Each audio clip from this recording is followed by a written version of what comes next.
पिछले कुछ दिन से सोशल मीडिया पर यह शोर मचा हुआ है कि ईरान ने भारत के दो बहरी जहाज़ों को आब नए हरमज़ से गुजरने की इजाज़त दे दी, लेकिन ये इजाज़त ऐसे नहीं दी गई।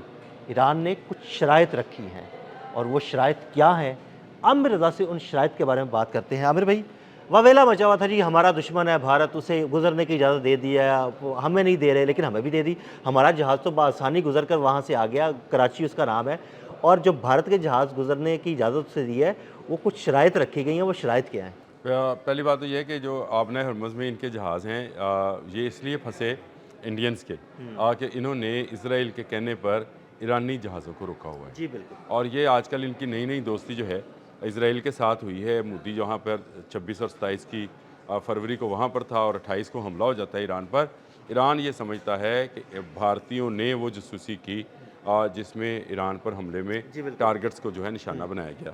इसके बाद क्योंकि एक ईरान के जहाज़ जो थे 3 जो तेल बरदार जहाज़ हैं, वो भारत के कब्ज़े में हैं। भारत ने जंग जैसे ही शुरू हुई, उनको अपने कब्ज़े में ले लिया और उनको छोड़ने से इनकार कर दिया। अब जब भारत को में एनर्जी क्राइसिस है, इस वक्त वहाँ पर गैस की लंबी कतारें अगर आप वो देखें, तो आपको नज़र आएगा कि उनको उनको गैस वहाँ पे नहीं मिल हाँ रही है, जी, बल्कि उसकी जगह पे ओपले, जिसको हाँ हम जी। पंजाबी में गोहे कहते हैं ना, वो थापियाँ। थापियाँ हाँ, मुख्तलिफ लफ्ज़ हैं उसके।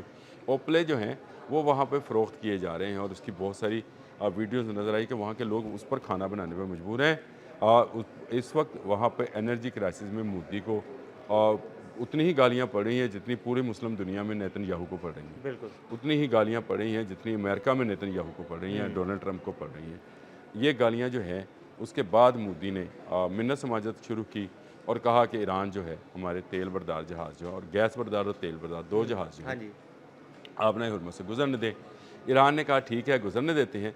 पहली शर्त ये है कि वो 3 जहाज़ जो आपके कब्ज़े में हैं, वो हमें छोड़ दें। बिल्कुल। आमिर भाई, वो जहाज़ भी मेरा ख़्याल है कि इसराइल के कहने पर इन्होंने कब्ज़े में लिए जी, हैं। मैंने पहले ही बताया था कि ये इज़राइल के कहने पर किया गया था ये ऑपरेशन। ये भी ऑपरेशन और जो इंडिया में से ईरानी जहाज़ जो है फ़ौजी मशकों में से निकल कर आ रहा था, जो कि गैर हाँ मुसल्लह था, जी, बिल्कुल। उसको भी जो डुबोया था इन्होंने, वो भी इंडिया ने इज़राइल के कहने पर अमेरिका को वो उसकी इन्फॉर्मेशन मुखबरी की फराहम थी। की और उस इन्फॉर्मेशन की बुनियाद पर उस जहाज़ को जिसमें 80 के करीब जो था क्रू शहीद हुआ था, उसको डुबोया था। तो ये मामला जो है अब भारतीय जो हैं अपने 2 जहाज़ के लिए पहले ईरानी 3 जहाज़ छोड़ेंगे और उसके बाद मैं आपको बता दूं कि इंडिया की बारी आने वाली है।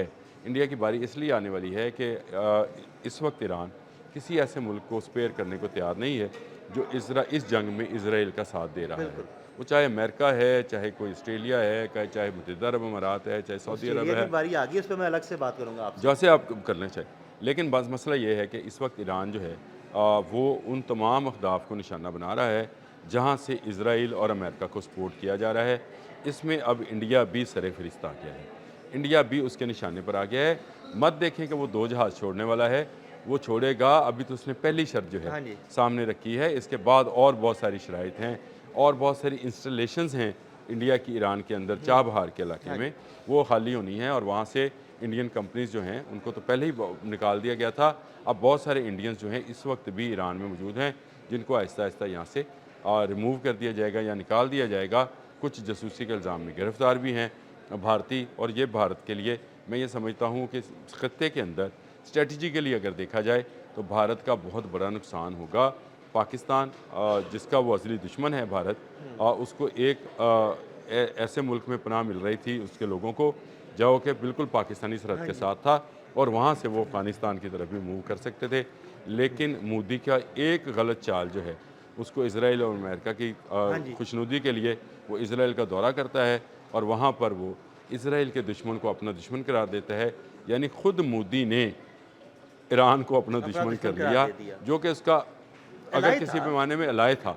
और चाबहार के में तो $5 अरब की इनकी सरमायाकारी थी। बिल्कुल। वो सब की सब जो है अब वो डूब भी गई और इसके साथ साथ जो है भारतीयों को अगला निशाना जो है वो ईरान का बनना पड़ेगा, क्योंकि ईरान ने ये वादा कर रखा है, वादा सादक 4 जिसको जी, बोलते बिल्कुल, हैं। वादा सादिक ये 4। वादा सादक 4 ये है कि जो मुल्क भी मदद करेगा उसको हम जो है ठोक देंगे। देखें आज उनके वो जो सरबराह हैं पासदारान इनकलाब के, अमीरी नाम है उनका, उन्होंने बयान जारी किया है कि जो मुल्क इस वक्त मदद कर रहा है वो हमारे निशाने पे रहेगा। वो उसको हम जवाब कब देते हैं ये हम सोच कर बताएंगे। आप ज़रा भारतीयों जहाज़ गुजार के दिखाओ ना, पाकिस्तान ते कड़ा लिया। आप हम तो गुजार के ले आए, हमारा हम तो कराची नामी बहरी जहाज आ गया। कराची बहरी जहाज़ जो है, मैंने कल वो स्टोरी पढ़ा था और मैंने इसका जिक्र भी किया था कि हमने इस वीडियो भी वक्त किया दुनिया का वाहिद जहाज़ है जो आबना हुर्मत से गुजरा है, और बगैर दुनिया किसी का शर्त के। बगैर किसी शर्त के उसको जाने दिया गया है। इसका मतलब ये है कि इस पर अमेरिकन थिंक टैंक्स की मैंने वो ब्रैडली की बात भी हाँ आपको जी। बताई थी और उन्होंने कहा कि ये हो नहीं सकता कि ईरानी जो हैं वो इस तरह से जाने दें, और वो उन्होंने वाकई कराची को जो है रास्ता बताया और उस रास्ते से उनको गुजार कर वो आराम से आसानी के साथ बाहिफाजत चला गया। भारतीयों के साथ ये नहीं है, भारतीयों के साथ ये पहली शर्त आई है, अभी अगली शर्तें आनी हैं। ईरान चाह रहा है कि अभी ज़रा मज़ीद भारत के अंदर मोदी के ख़िलाफ़ जो है लोग सरापा एहतजाज हों, ताकि मोदी को ये सबक सिखाया जाए कि तेरी सियासत नेतन्याहू और डोनाल्ड ट्रंप की सियासत के साथ ही दफन होगी। याद रखिएगा अक्टूबर में इलेक्शंस हैं इसराइल के अंदर, उसके बाद नवंबर में इलेक्शन है जो mid term election term America में है, और फिर मोदी साहब जो हैं इनका इलेक्शन होगा और इसमें इन तीनों की कब्र जो है खुद जाएगी और ये तीनों मुश्तरका दफन किए जाएंगे। इनकी सियासत जो है मुश्तरका दफन की जाएगी। ये अब ज़्यादा देर से सियासत के मंजर में सामने नहीं नज़र आएंगे।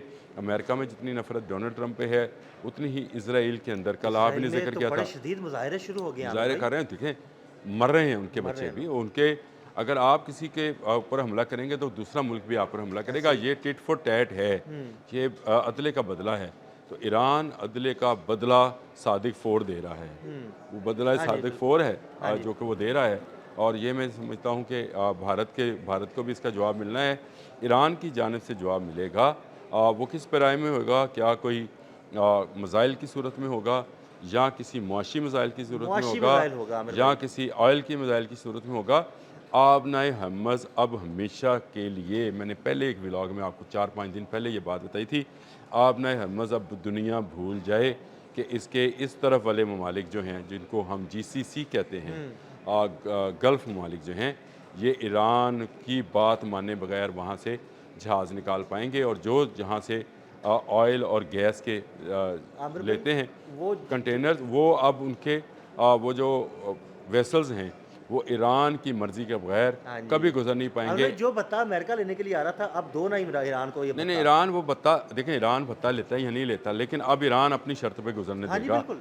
अब नहीं ये हो सकता कि तो पैसे तो आप वो लेगा ना, अगर आप आप बनाए एक हिम्मत से तरफ गुजरते हैं तो फिर दें कुछ अमेरिका को और पैसे। इसराइल को फैसिलिटेट करें और दूसरी तरफ आपका तेल भी जो है वो आपको लाखों अरबों डॉलर कमा के दे। ये अब नहीं होगा। अब ईरान की आबना हरमज़ पर पूरी तरह से काबज़ है, और ना सिर्फ आबना हरमज़ पे काबज़ है बल्कि आबना मंदब पे भी काबज़ हो जाएगा। ईरान को एक बहाना मिल गया है, जो पहले इंटरनेशनल वाटर्स में से वेसल्स गुजर रहे थे, अब क्योंकि उस पर हमला हुआ है इंटरनेशनल पानियों के अंदर से, लिहाजा अब वो उन पानियों पर भी किसी वेसल्स को उस तरह से गुजरने नहीं देगा जितनी देर बाबुल तक मंदब में उसके देखें, बाबुल मंदब को ना हौसी बागी जो है ना, जिन्हें हौसी बागी कहा जाता है, वो उसको हैंडल करते हैं बाबुल मंदब को, और वहाँ पे वो हमले भी करते रहे हैं।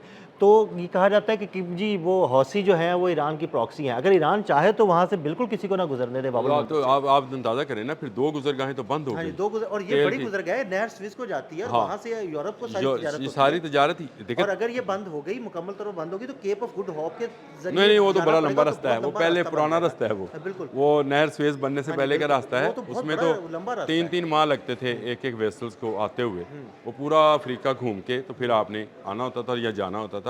वो एक लंबा रास्ता है, वो तो फिर प्राइसेस जो यानी हैं ये दुनिया के दो बड़े रास्ते और अहम तिजारती ईरान को दे रास्तों पर दिए, कब्जा हो जाएगा फिर। ईरान को दे दिए। मैं आपको ये कह रहा हूँ, अमेरिका ने ये 2 बड़े रास्ते ईरान को दे दिए।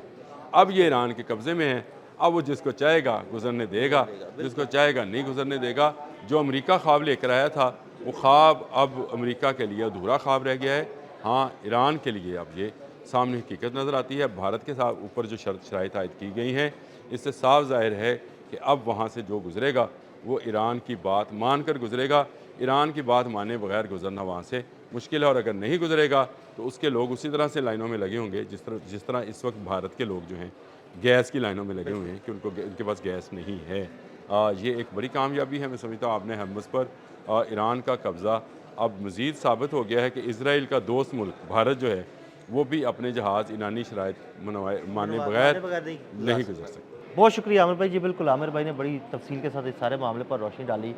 मज़ीद अपडेट्स के लिए हमारे वीलॉग्स फॉलो करते रहें। अदील अहमद और आमिर रज़ा को इजाज़त दीजिएगा। अल्लाह हाफ़िज़।